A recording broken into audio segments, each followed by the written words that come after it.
Pozdrav svima, ovo je Patrik, on je voditelj tehnologije, ja sam Jan, voditelj poslovnog plana i cijelog projekta. Projekt ćemo vam prezentirati u nekakve 4 cjeline, a to su poslovna ideja, poslovanje, marketing i tehnologija. Naša poslovna ideja je u biti izgradnja turističkog centra koji bi nudio smještaj i razne vođene sportske i zabavne aktivnosti. Nekakav poticaj za samu ideju bio nam je što imamo zemlju na turistički nerazvijenom području. Vjerojatno najznačajniji resurs ovoga projekta je ta specifična lokacija i njezin okoliš koje pružaju niz mogućnosti i prednosti u odnosu na konkurenciju. Iako tematski slični objekti već postoje u široj okolici, niti jedan od njih nema toliko kvalitetnu lokaciju koja bi omogućavala toliko širok spektar aktivnosti, te zbog toga smatramo najvrijednijom. Osim bogatog okoliša, prednost je blizina autoceste i mora, što značajno olakšava dolazak turista. Prilikom izrade projekta maksimalno smo vodili brigu o zaštiti okoliša, natjecali promocijom i korištenjem električnih vozila za koje je planirano postavljanje samostojeće punionice. Osim toga, planirana izrada i postavljanje fotonaponske elektrane koja bi se isplatila nakon 9 godina rada. A kako bismo čuvali okoliš, odlučili smo se na odvajanje otpada i maksimalno iskorištavanje istoga, pa bismo tako pokušali postaviti zeleni otok. Prilikom opremanja centra posebno bismo pratili pažnju na energetske certifikate i preferirali bismo uređaje samo klase A++. Ponudu centra smo podijelili na 3 dijela, a to su smještajne jedinice u sklopu kojih nudimo hostelski smještaj sa većim sobama i smještaj u vidu apartmana, a to su bungalovi. U sklopu centra planirano je postavljanje i izgradnja zipline sustava, adrenalinskog parka i paintball poligona, a sve planirane aktivnosti bile bi izvedene uz maksimalne sigurnosne mjere.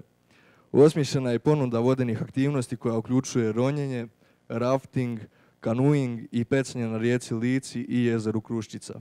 Za one mirnijeg duha u ponudi ćemo imati besplatne obične bicikle i mogućnost iznajmljivanja električnih bicikala.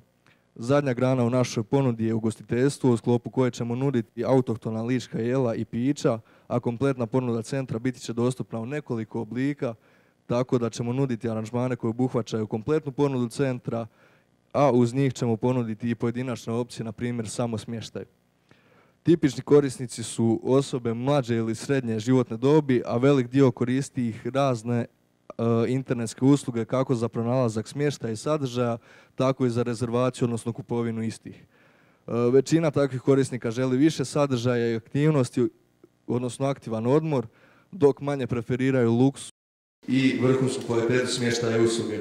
Osim toga, cilj nam je privući veće ciljane grupe kao što su sportske ekipe i školske ekskurzije.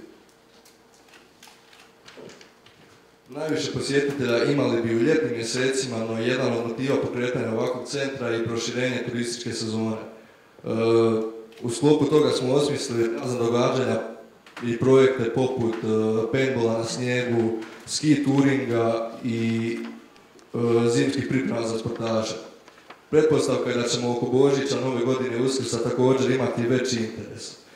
Važan je faktor koji nam direktno utječe na poslovanje i vrijeme. Dakle, postoji mogućnost kišne sezone, a na to bismo pokušali utjecati tako da prebacimo dio dobiti iz prve godine poslovanja u drugu, tako da možemo pokriti sve mjesečne troškove. Već za početak poslovanja centra potrebno je uložiti oko 4.350.000 kuna, što uključuje izgradnju i opremanje kompletnog centra, sve potrebne dozvole i izradu web stranice i aplikacije za mobilne uređaje. Pokretanje centra bi se u potpunosti financiralo kreditom koji bi bio vraćen kroz 5 godina. Već u prvoj godini rada planirano je otvaranje 14 radnih mjesta, a dio tog osoblja bi bio stalno zaposlen, dok bi drugi dio bio sezonski zaposlen. Također, režijski troškovi su znatno manji jer je planirano postavljanje solarne elektrane, a višak energije bismo čak i prodavali HEP-u, zbog čega ćemo ostvariti nekakvu dobit.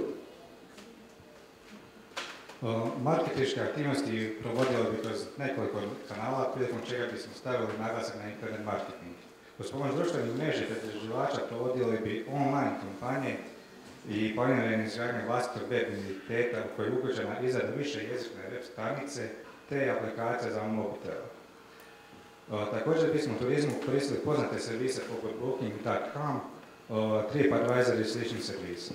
Drugi kanal oglašavanja je kroz medije gdje bismo napravili kampanje na raznim internetskim portalima, u novinama i na radio postajama. Te bismo organizirali razne sportske i kulinarske manifestacije. Zadnji kanal oglašavanja je postavljanje jumbo plakata i izrada raznih promotivnih materijala koji bismo dijelili posjetiteljima. Aplikacija ima više namjena koje ću vam objasniti na sljedećim slajdovima. Na kartama bi bile prikazane obližne znamenitosti uz kratki opis te slike. Naša web stranica bi također bila povezana sa svim društvenim mrežama koje imamo. Putem aplikacije mogli biste rezervirati smještaj kako biste izbjegli neke neugodnosti i vidjeli popunjenost smještaja. Aplikacija Voice Guide napravljena bi bila tako da bi korisnik se rekreativno provodio vrijeme i sam bi izraživao obližne znamenitosti. Kada bi posjetitelj došao u blizini te znamenitosti, dobio bi zvučni opis. Mobitel aplikacija bi bila izrađena na više jezika i bila bi napravljena za iOS i Android.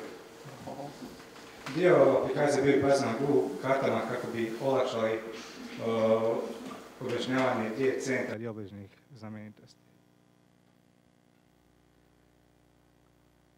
Pomoću interaktivnih panorama pokušali bi približiti korisnicima izgled našeg centra prije nego što ga sami posjete.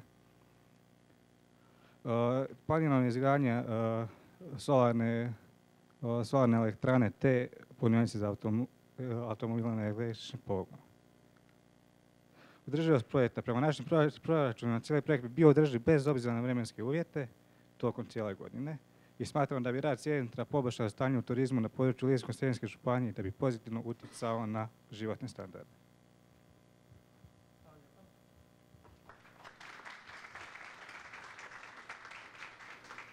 Ovako, lijep pozdrav. Moje pitanje je kako namjeravate zatvoriti financijsku konstrukciju? S obzirom da glede na bankarsko tržište, rijetka banka će vam dati 4.349.000 kuna. Na onom dobar dan mi imamo poslovni plan i mi bi napravili to. Pa svakako bismo pokušali sa europskim fondovima i poticajima Republike Hrvatske. Tako da eto, ako ne bi prošao kredit, možda bi se uspjeli financirati tim putem. Europski poticaji vam funkcioniraju na principu da makar 30% sredstava morate osigurati sami. Znači, pa osigurali smo kroz posjedovanje zemljišta. Dobar dio, a sada opet nekakvim ušteđevinama možda bismo došli do nekog drugog dijela. U redu.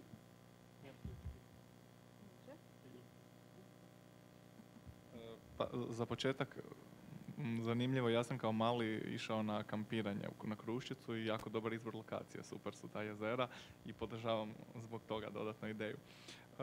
Kod skupljanja kapitala ja sam siguran da su dečki računali da je trenutno negativna kamata na kešu u bankarskom svijetu, pa da su onda kamata nešto niže, pa bi se možda lakše dobile. Ali jedno drugo pitanje.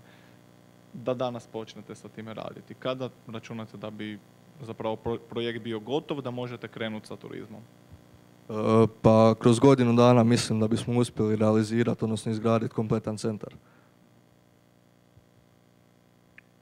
Ok, dobro, to je to što se tiče mene. Hvala. Hvala vama.